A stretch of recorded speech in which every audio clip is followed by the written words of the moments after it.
Alright, so nagbabalik tayo sa ating violin tips and tricks. And for today's video, let's talk about putting tapes or yung guides na nakikita natin. Especially for older students. Why personally, I don't recommend it for people who are a bit older, let's say past their teens. Ayan, siguro mga early 20s and above. Why I really don't recommend putting on finger tapes for them.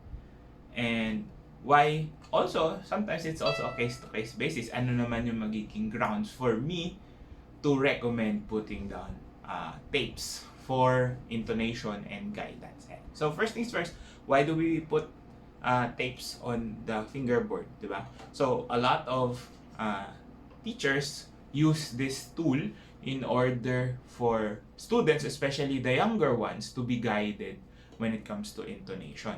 No? So it's really a different problem to have when it comes to intonation, no? When you are younger, no? As a younger student, iba yung mga needs niya. And iba rin naman for older people or older students. That's why when you're teaching, you have to find what type of approach should be used depending on the students. Yan. So sa mga bata, no, very young age, that they don't really have this discernment, no? Hindi naman talaga nila alam pa what's right from wrong. They don't have a lot of experiences. So you really have to guide them through. Kaya naglalagay tayo ng mga tapes just so we could guide them properly. And at the end of the day, pang training lang yun. It's sort of like training wheels, di ba? For the fingers. Para alam nila kung saan nila ilalagay. Kasi once you get a little bit more advanced, those tapes will be very, very inaccurate. No? Mawawala na yung accuracy niya. Because double stops and all those things na nangyayari when we play with multiple strings, no? When we do chords, nag-iiba-iba yung intonation. So, nawawala na yung accuracy ng tapes. So, in the long run, tatanggalin mo rin naman, no? So, personally, when it comes to older students, I don't recommend it. Especially if they have really good ears. What do I mean by that? Na kaya nilang sundin yung tono, kapag narinig nila, kaya nilang imimic, no? If they also have like a musical background wherein they are singing, let's say, nagka-choir sila, or they just love singing and they are in tune, I don't think you really need to put tapes, no? Yung iba kasi, that start at an older age, natatakot na magtanggal ng tapes. Kasi wala nang basis for them para tanggalin. Parang, nag-start ako mag-aral, meron na nito, I'm already this old, bakit ko pa tatanggalin? Parang gano'n yung nangyayari din sa iba. So, it becomes more of a hindrance rather than a support system for them, no? So, instead of the tapes giving you, the support for you to train your head, your ears, your eyes, your feelings to actually play in tune, ang nangyayari, parang naging naging sandala na. So, people tend to think of it like, kapag nawala yung tape, mawawala na ako sa tono. So, why not just start without and give them other ways in order for them to stay in tune? Because, ayun, matagal na yung violin na walang frets or walang tapes talaga, di ba? And there are a lot of guides that you can use. Even your body can be used as a guide when it comes to intonation. Of course, the accuracy won't be that good. But to be honest, with finger tapes naman, hindi rin talaga siya accurate, no? Because when we press down on the strings, it's not just pag nandito kayo na yon, no? We've said na maliit masyado yung fingerboard ng violin for you to be able to really pinpoint exactly how far, no? Yung margin for error is very, very big. Kaya kailangan exact talaga, no? So, di ba, sabi natin, when we press down on the fingerboard, yung konting galaw ng angle ng fingers, nag-iiba rin naman yung intonation. So, it's not going to be of any good use if you're not gonna use your ears. So, at an older age, it's better to train your ears to decide whether you're in tune or not, with the help, of course, of your teachers. And I think, since your hands would be big enough to become your guides, no? Paano ba yung pag-guide without using tapes?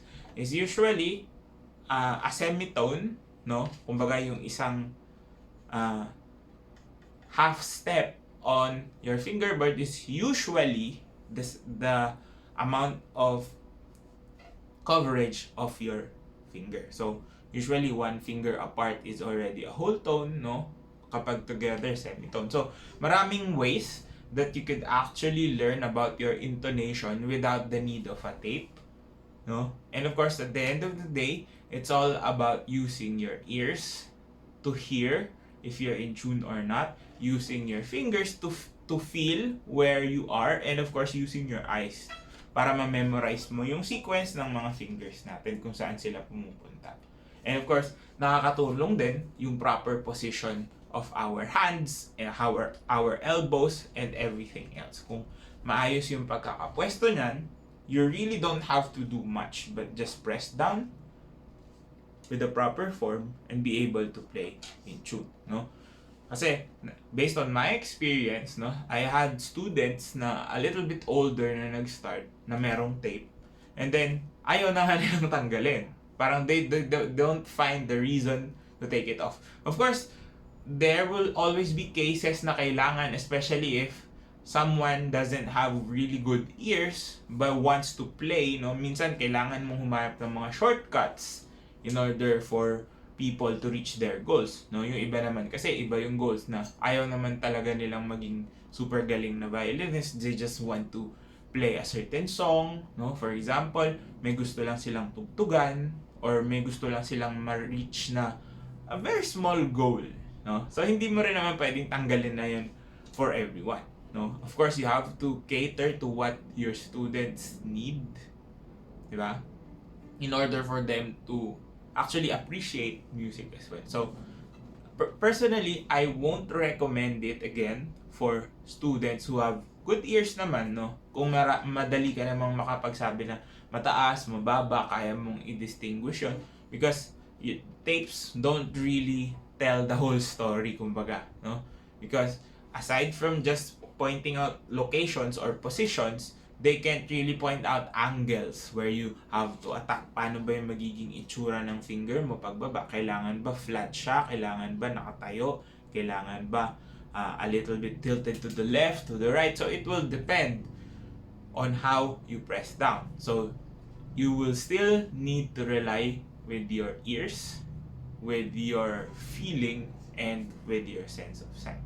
So, sa pagdating kasi sa intonation, it's a lifelong journey. Hindi naman lahat din ng tumutugtog will always be in tune. There will be times that you might be out of tune, and that's totally fine. Madaling solusyonan if you follow a good set of rules, no? Of course, there will always be improvements that you can do, no? Kahit ako personally, I don't really consider myself to be perfectly in tune, no? Minsan nawawala-wala din sa tono, but you just have to master what you are doing in order for you to become better, no?